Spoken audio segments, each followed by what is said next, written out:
TikTok ban and living beyond the story.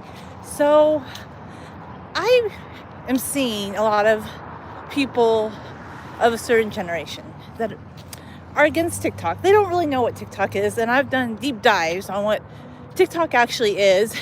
And yes, it's owned by a parent company in China, ByteDance, but the server to TikTok is in Singapore and the US. It's not based in mainland China, and even if it is, the people that rage against TikTok, they have business interests in China. They also support Meta, which had a big data breach between 2014 and 2018, and Meta does not care about your cybersecurity. They don't care. They just don't want to lose you as a consumer. Do I use Facebook so much anymore? No. Facebook is clunky. And TikTok, hi, how you doing? TikTok was fun. And I'll tell you why TikTok has resonated with younger people or just people of all ages. I think TikTok's for people who want to live beyond the story. And this is kind of what I'm seeing as the cultural shift. It's not everybody, but I feel like there's certain people of my parents' generation and a little bit younger who they think life is supposed to look a certain way. Okay, I'm walking to work. They believe life has to look a certain way, and they're having like a real existential crisis. Just like I find it pretty ironic because a lot of these people were anti-establishment in their day when they were young, right? But now they became part of the so-called yuppie culture in the 80s and 90s. And I think, or not even yuppies, just they down and they decided, I need to get a job and I need to do this and that, which everybody should have a job, but they decided that they were going to do whatever TV told them or whatever the main storyline people told them. And I remember back when I was doing a collaboration with somebody who would talk about storylines and how people create stories and how, I didn't realize that there was a story to this, but there is a storyline. And I realized with that person, even though they claim to be anti, right away, people who didn't like that it was going against the storyline or the narrative or taking views from more curated stories were like, oh my gosh, we need to get rid of this app because people are having fun on it and connecting on it in ways that can take away from our bread and butter. And a lot of it's just about making money. Honestly, at the end of the day, Meta, Amazon, Netflix, big YouTubers who want you to watch their curated stories or their curated videos, they don't like short form content, because I've done a deep dive on this and I've tried to think about what is it about TikTok that people hate so much. They just hate that it's more organic. They hate that it goes against a script or a storyline. And one thing I've learned over the years is you have to live beyond the story. Storylines are set by people who think the world's going to look a certain way or think their friendships or their relationships need to be this way. And when you start just sharing what's happening in the world, sometimes it's positive, sometimes it's negative, sometimes it's neutral.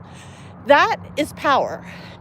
And that kind of throws people off their base. I mean, we've always had forums and dialogues where people did that, like Reddit's very good, but I think TikTok was unique in that not everybody wants to go research a topic and read about it or read text. TikTok was a visual format where people could share videos about what was going on in their life, or that everybody could kind of make money on the TikTok shop. And yeah, of course they want to take it away because it takes away from the big guys making more money. And I know some people are like, we don't think there should be antitrust legislation, blah, blah, blah, blah, blah. But why is it that they're allowing Meta and all these big guys to try and push TikTok out? It's because it disrupts a lot of things that help make them money, detract from their stories. And that's what I see it as, because people who are into rigid storylines or thinking people should live a certain way, they don't like TikTok. They don't like short form content. They don't like people who don't follow a very curated version of what they think should be life. And I don't want to stereotype, but it is boomers, really. Like, my mom's not like this, okay?